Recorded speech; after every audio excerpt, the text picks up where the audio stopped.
दूसरों से नहीं, खुद से। चुपचाप मान लेना कि बस चल ही लेना है, बच जाना है, संभालना है, सपना इतना कम कर देना कि वो डराने वाला ना रहे, सुरक्षा को सफलता कह देना, आराम को उपलब्धि, और बस जीना ही जिंदगी समझ लेना। तुमने ये फैसला जोर शोर से नहीं लिया, धीरे धीरे इसमें बहते चले गए।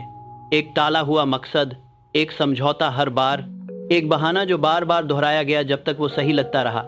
और अब शायद तुम सुबह उठते हो तो एक सुस्त सा एहसास होता है कि कुछ तो कमी है, लेकिन उसका नाम नहीं ले पाते। मैं तुम्हारे लिए उसका नाम बताता हूं। तुम इसलिए पैदा नहीं हुए थे, जिंदगी चलानी है। तुम ऐसे ख्यालों के साथ पैदा हुए हो जो बड़े काम करने की ताकत रखते हैं, ऐसी चाहत के साथ जो हालात बदल सके, और एक दिमाग के साथ जो दौलत, असर, योगदान और विरासत संभाल सके। फिर भी कहीं रास्ते में तुम मांग को सहनशीलता में बदल लेते हो। तुम उस आमदनी को सह लेते हो, उस रोजमर्रा की जिंदगी को सह लेते हो, उस धीरे धीरे बढ़ती हुई निराशा को सह लेते हो। और सहनशीलता ही बहाव का भाषा है। अपनी सोच पर नजर डालो। तुमने कितनी बार कहा है कि बस इतना ही काफी है, बिल भरने के लिए इतना काफी है, जोखिम लेने से बचने के लिए इतना काफी है, शांति बनाए रखने के लिए इतना काफी है। लेकिन अंदर से तुम्हें पता है कि ये कभी तुम्हारा सपना नहीं था, ये तुम्हारा बचाव था। कृतज्ञता और हार मानने में फर्क होता है।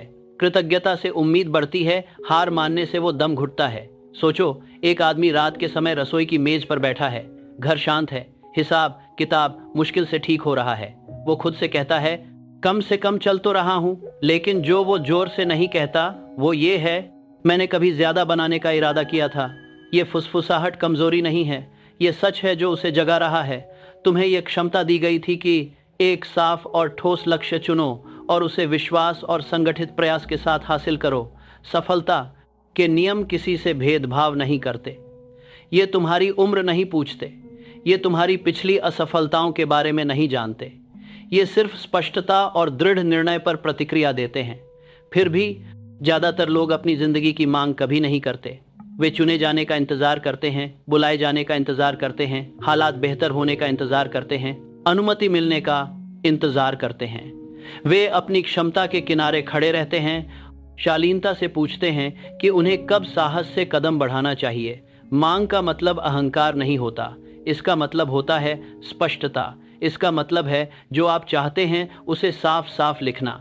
इसका मतलब है ये तय करना कि आप ऐसा काम करेंगे जो उसके लायक हो। इसका मतलब है अपनी मंजिल को रोजाना दोहराना जब तक आपकी अंदरूनी सोच उसे अनिवार्य मान न ले। इसका मतलब है उन रास्तों को ठुकराना जो आपके मकसद के खिलाफ हों। बस इसी तरह कोई आदमी औसत जिंदगी से बाहर निकलता है। इसे अच्छे से समझो, दुनिया अधूरी इच्छाओं को इनाम नहीं देती, ये साफ मकसद, पैसा, प्रभाव और मौके को इनाम देती है। वे उन्हीं के पास आते हैं जो जानते हैं कि वे क्या हासिल करना चाहते हैं और इसके लिए कीमत चुकाने को तैयार हैं। अगर तुम ऐसे ही चलते रहे तो क्या बदलेगा? एक और साल बस चलाने का, एक और साल औसत बने रहने का, एक और साल यही समझाने का कि जिंदगी तो ऐसी ही होती है। इस बात को अनदेखा करोगे तो वही पुराना चक्र दोहराओगे। लेकिन अगर तुम्हारे अंदर कुछ जागे जब तुम ये सुनो, अगर तुम्हें अपनी जिंदगी को छोटा करने के ख्याल से थोड़ी भी नाराजगी महसूस हो, तो समझो तुम तैयार हो मांग करने के लिए। बेहतर सोच की मांग करो, अनुशासित आदतों की मांग करो कि हर दिन तुम्हें तुम्हारे सबसे बड़े मकसद के करीब ले जाए। मांग करो कि तुम्हारा काम तुम्हारी असली क्षमता को दिखाए। मांग करो कि सभागत बेहतर होने वाला तुम्हारे तरस की मांग करो। तुम्हारी कमाई तुम्हारे काम की कीमत के हिसाब से हो। तुम सिर्फ जिंदगी गुजारने के लिए पैदा नहीं हुए हो, तुम उसे अपनी मर्जी से आकार देने के लिए आए हो।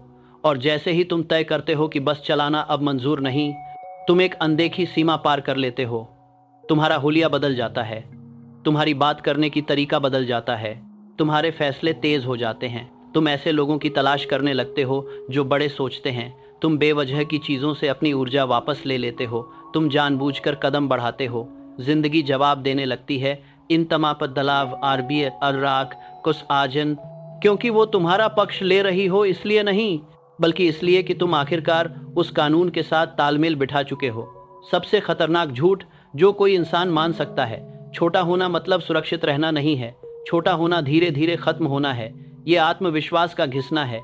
ये वो चुपचाप पछतावा है जो वक्त के साथ और तेज हो जाता है। अपनी जिंदगी से उम्मीद रखना बेवकूफ़ी नहीं है, ये जिम्मेदारी है। ये अपनी क्षमता को स्वीकार करना है। तो अब ईमानदारी से खुद से पूछो, क्या तुम अपनी पूरी क्षमता के करीब जी रहे हो या अपनी आरामदायक जिंदगी के करीब? तुम सिर्फ चल बढ़ के जीने के लिए नहीं पैदा हुए। तुम फैसला लेने, बनाने, नेतृत्व करने, रचनात्मक होने, उठ खड़े होने के लिए पैदा हुए हो। और इस संदेश के खत्म होने से पहले तुम समझ जाओगे कि सहनशीलता की जगह मांग कैसे रखनी है और कैसे उस आदमी की तरह जीना शुरू करें जो आप हमेशा बनने में सक्षम रहे हैं। कोई तुरही नहीं बचती जो बताए कि आदमी कब सिकुड़ने लगा। कोई सार्वजनिक घोषणा नहीं होती कि आज से मैं अपनी सहनजद में सार्वजन को आज इसके लिए दोस्ता की वाव देखा जाता है, उम्मीदें कम कर दूंगा। ये सब चुपचाप होता है। कहीं टली हुई महत्वाकांक्षा, कहीं कमजोर हो गया मानदंड, एक धीमी और सधी हुई सामंजस्य जो समझदारी से नहीं बल्कि थकान से होता है। और धीरे धीरे लगभग शालीनता से वह वो चीजें सहन करने लगता है जो पहले उसे परेशान करती थीं। जब साहस के साथ अन्याय या मुश्किलों को सहन किया जाए तो सहनशीलता एक गुण बन जाती है। पर अपनी खुद की अनिस्तेमाल की हुई क्षमता को बर्दाश्त करना मतलब खुद को धीरे धीरे खत्म करना है। जो आदमी औसत दर्जे को सह लेता है वो एक साल में टूटता नहीं बल्कि धीरे धीरे घिसता जाता है। वो उस आमदनी से समझौता कर लेता है जो उसकी असली कीमत को नहीं दिखाती। वो उस रोजमर्रा की जिंदगी से समझौता कर लेता है जो उसकी तरक्की को चुनौती नहीं देती। वो उस सुस्त दर्द से समझौता कर लेता है जो धीरे से कहता है तुमने कभी ज्यादा करने का इरादा रखा था। वो इसे व्यावहारिकता कहता है, इसे यथार्थवाद कहता है, इसे जिम्मेदारी कहता है। लेकिन इन सब सम्मानजनक शब्दों के पीछे एक तरह की हार छुपी होती है। इसमें गहरा फर्क होता है। कृतज्ञता और हार मानने का कामरिया सत्य है। इसमें कमरकत कामरिया देखने के लिए, कगरानी को लेकर और कमरा भरमाने के लिए, इसके बाद बंदरिया के लिए कि वादा जो ना बंदरिया देखने के लिए कमराधार्थ वादा जो ना बंदरी के बीच की बात है। कृतज्ञता कहती है मैं जो कुछ भी हूँ उसके लिए थैंकफुल हूँ और मैं उससे आगे बढ़ूंगा। हार मानना कहता है इतना ही मेरी पूरी जिंदगी है। एक से एम्बिशन मजबूत होती है तो दूसरा उसे दबा देता है। ईमानदारी से सोचो इस बात पर, मैं बस गुजर बसर कर रहा हूँ। ये बात सुनने में मासूम लगती है, यहाँ तक कि विनम्र भी लगती है। लेकिन ये क्या छुपाती है? ये छुपाती है कि अब तुम सिर्फ जिंदा तो हो पर कुछ नया बना नहीं रहे। तुम आगे नहीं बढ़ रहे, बस टिके हुए हो। जिंदा रहना तो फितरत है, असली कामयाबी है सोच समझकर कदम उठाओ। तुम सिर्फ सांस लेने और हिसाब किताब सही रखने के लिए पैदा नहीं हुए हो। तुम्हारे अंदर इतनी कल्पना शक्ति है कि तुम बड़े बड़े प्रोजेक्ट बना सको, समुदायों को प्रभावित कर सको और संगठित मेहनत से मूल्य बढ़ा सको। जब तुम बस यूं ही गुजर बसर करने को मान लेते हो तो अपने उस कल्पना के खिलाफ एक चुपचाप अपराध कर रहे हो। उस आदमी के बारे में सोचो जो देर रात अपनी मेज पर बैठा है, घर वाले सो रहे हैं, वो अपने नंबर देख रहा है, वो ठीक ठाक हैं, ज्यादा नहीं, बढ़ रहे नहीं, बस ठीक ठाक। वो खुद से कहता है कम से कम हम स्थिर तो हैं। लेकिन उस बात के पीछे, इसके पीछे एक और सच छुपा है। मैं कभी कुछ बड़ा करने का इरादा रखता था। वो दबा हुआ वाक्य सच है जो उभरने की कोशिश कर रहा है। ज्यादातर लोग इसे दबा देते हैं। वे कहते हैं ये बचकाना है, कहते हैं ये व्यावहारिक नहीं है, कहते हैं ये खतरनाक है। असल में ये उनका असली स्वभाव बोल रहा होता है। एंड्रयू कार्नेगी ने साधारण हालात से शुरुआत की थी। वह एक छोटी सी नौकरी में आराम से गुजर बसर कर सकता था और उसे सफलता मान सकता था। लेकिन उसने छोटी सोच को ठुकरा दिया। उसने अपनी वर्तमान स्थिति से परे देखा। उसने खुद से उतनी ही ग्रोथ की मांग की जितनी उसकी क्षमता।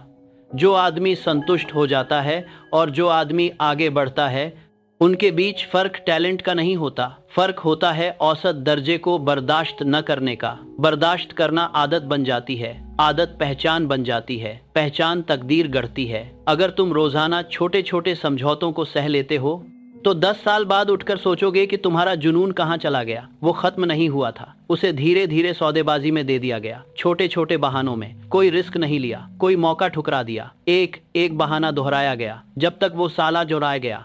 सही सही लगने लगा। हर बार दोहराने से वो यकीन बन गया। विश्वास ने व्यवहार को शेप्ड किया, व्यवहार ने नतीजे को शेप्ड किया, नतीजे ने विश्वास को कंफर्म किया। ये चक्र पूरा हो गया। इसी तरह से 10 साल बिना किसी ड्रामे के गुजर जाते हैं। वक्त गंवाने के लिए कोई बड़ी तबाही चाहिए ही नहीं, बस एक शांत सहनशीलता चाहिए। खुद से ईमानदारी से पूछो, आखिरी बार कब तुमने अपनी कमजोरी पर गुस्सा महसूस किया था? आखिरी बार कब कहा था कि ये मेरी असली क्षमता को नहीं दर्शाता? अगर वो आवाज चुप है तो इसका मतलब ये नहीं कि वो मर गई है, बल्कि इसका मतलब है कि तुमने खुद को उसे सुनने से रोक दिया है। अपनी जिंदगी वापस पाने का पहला कदम है। यह कोई नई तकनीक नहीं है, यह एक नैतिक जागरूकता है। तुम्हें फिर से वह चुपचाप अपमान महसूस करना होगा, उस अपमान को जो तब होता है जब तुम अपनी क्षमता से कम स्वीकार कर लेते हो। ये पुष्टि तुम्हें हिला दे। मैं अपने डर के हिसाब से अपनी जिंदगी को छोटा नहीं बनने दूंगा। इसे धीरे धीरे बोलो। देखो तुम्हारे अंदर क्या उठता है। शायद विरोध, शायद असहजता। अच्छी असहजता ये बताती है कि सच्चाई आदत को छू रही है। दूसरे सहनशीलता को महसूस करते हैं, भले ही तुम उसे जोर से न कहो। वे इसे तुम्हारे हाव भाव में देखते हैं, वे इसे तुम्हारी सावधान आवाज में सुनते हैं। वे महसूस करते हैं कि तुम पूरी तरह से मांग नहीं कर रहे हो। अपने आप को जिस नजरिए से देखते हो, दुनिया भी वैसा ही जवाब देती है। दुनिया तुम्हारे अंदर के स्तर का आईना है। अगर तुम अपनी काबिलियत को हल्के में लोगे तो लोग भी उसे हल्के में लेंगे। अगर तुम खुद को बस चलाते हुए दिखाओगे तो मौके तुम्हारे हाथ से निकल जाएंगे। ये इसलिए नहीं कि दुनिया क्रूर है, बल्कि इसलिए कि ये पक्के इरादों पर प्रतिक्रिया देती है। जो आदमी औसत दर्जे को मंजूर नहीं करता, उसकी एक अलग छवि होती है। वह सुधार की बात करता है, न कि एक संभावना के तौर पर, बल्कि एक जरूरत के रूप में। वह दिखावा नहीं करता। वह कहता है कि दिखावा सहनशीलता का उलटा है। तुम्हारे अंदर एक चिंगारी है जो औसत जिंदगी से नफरत करता है। वो जो चमक होती है वह घमंड नहीं है, ये अपनी क्षमता को पहचानने की बात है। इसे नज़रअंदाज करना सालों का नुकसान है। इसे सम्मान देना उन सालों को वापस पाना है। हो सकता है तुम्हें लगे कि ज़्यादा मांगना तुम्हारी शांति को भंग करेगा। सच तो ये है कि छोटी सोच शांति को ज़्यादा नुकसान पहुंचाती है। ये अंदर ही अंदर पछतावा पैदा करती है। ये तुलना को जन्म देती है। ये ईर्ष्या को कटुता के रूप में छुपा देती है। बढ़ोतरी ईर्ष्या को खत्म कर देती है। जब तुम कुछ बना रहे होते हो तो दूसरों को जो बना रहे हैं नफरत नहीं करते, उन्हें देखते हो, उनसे सीखते हो, अपनी ईर्ष्या को सीख में बदल देते हो। सहनशीलता तुम्हें ठहराव में रखती है। ठहराव से कड़वाहट पैदा होती है। यही है बिना कुछ बदले बस चलता रहने की छिपी कीमत। अगर तुम ऐसे ही चलते रहे तो क्या बदलेगा? एक और साल बिना बढ़ोतरी के स्थिरता का, एक और साल मामूली उम्मीदों का, एक और साल खुद को बताने का कि हालात आखिरकार सुधर जाएंगे। हालात सहनशील लोगों के लिए नहीं सुधरते, ये उन लोगों के लिए सुधरते हैं जो मांग करते हैं। मांग का मतलब बेतुका लालच नहीं होता। इसका मतलब है साफ उम्मीद और साथ में ज्यादा सेवा देने की इच्छा। लेकिन मांग होने से पहले सहनशीलता को छोड़ देना चाहिए। फिर से कहता हूं, मैं अपनी जिंदगी को अपने डर